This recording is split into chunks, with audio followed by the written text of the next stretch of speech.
6 years ago, I retired with my husband in Sydney and we came back to Mount Gambier, to Berrin, Boandik country. Straight away, I noticed there was a gap in knowledge sharing of culture between the broader limestone coast. There was a high gap of disconnectivity of our Aboriginal and TSI community. Could I retire? No, I couldn't. Coming from an educational background, I thought, well, I've got to do something. I sourced Boandik, which is the local Aboriginal organisation here in Berrin, also Pangula Manamurna, which is the health organisation, and looked at programs that they were doing.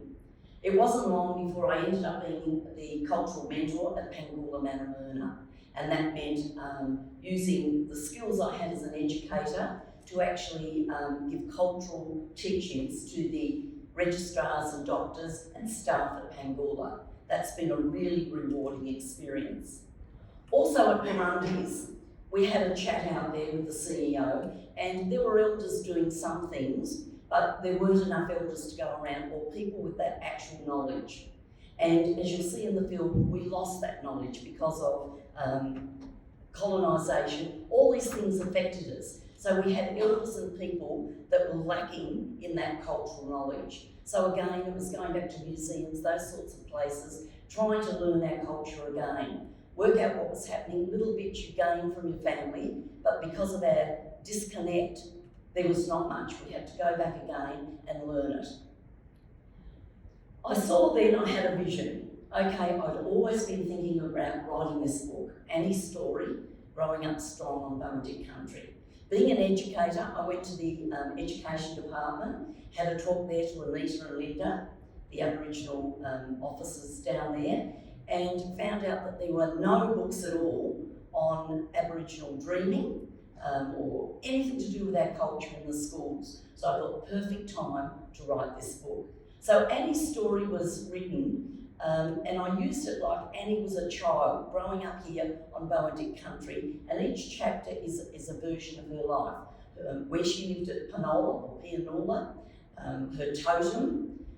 We decided to then all the fishing at Bull Lagoon, at Kanyini Ponds, down at Narunga, Port Macdonald. So it was a whole story of the limestone coast, where she lived, how she lived here and died. It's her story in it as well. And we decided then with my daughter who lives in Sydney, Brooke, she said, oh Mum, if you're doing that, you must put the QR code in because we really need to get our language back. We're just relearning our language, that was taken. So we'd been at Boandik, they'd got a grant which Brooke had written, and it was the local people, the Boandik people, coming back and learning our language. So she was pretty fluent at it. She went ahead and went back to uni in Sydney and actually did her Masters in Indigenous Languages, specialising in Boandik. So she was like the master. So, all right, I said, yeah, look, I'll put the QR codes on it. You know, I'm really just struggling here, Mata Karukolo, you know, woo-woo, goodbye, you know, tada to eat. No, you can do it now. Anyway, right, the QR codes we decided we'd get.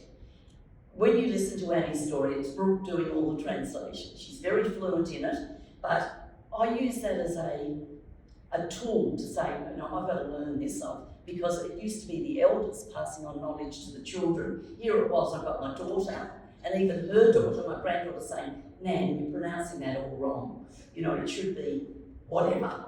So I thought, yeah, I've really got to take action. So again, through Boandik, we got a grant. We've just finished now the Certificate 3 in Learning an Endangered Language, which we've passed. And with my new book, what I've done, as part of that course, you had to write a short story and then translate it into Boandik, which I've done. And that was great. I did that all by myself, no help from Brooke, no help from a granddaughter. So I'm quite proud of that little story in the front of the new book.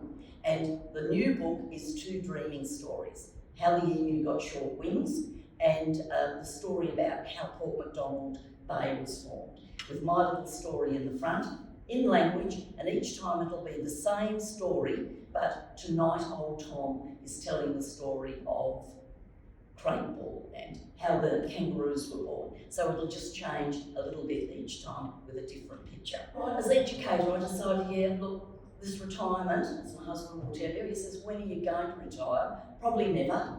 Coming up 72 this year, so I'm still going. So I decided, look, there is a lack as well, teaching all children, whether it's Aboriginal, Torres Strait, all nationalities in the schools, they needed to know about our Boandik culture. So using Annie's story, I developed an 8-week program, and I go into schools, I go into childcare centres, and I teach for 8 weeks, and we do a little bit of Annie's story. I've just come today, so if I lose my voice shortly, I can feel it going. I've just been at Allendale all morning, we're up to lesson 5, and we're doing ochre today.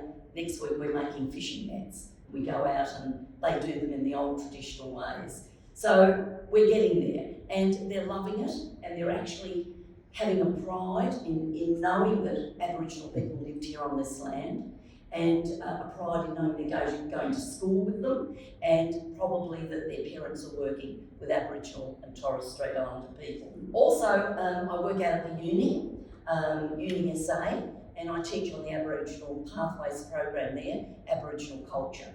Because a lot of our girls, a lot of our boys that are growing up are coming from another area. They're Wiradjuri, they're Nurrinjeri, they're Kahana people. They're all coming here. Some of them are coming here with no idea. They know they're Aboriginal, but they don't know where. It's that shame factor.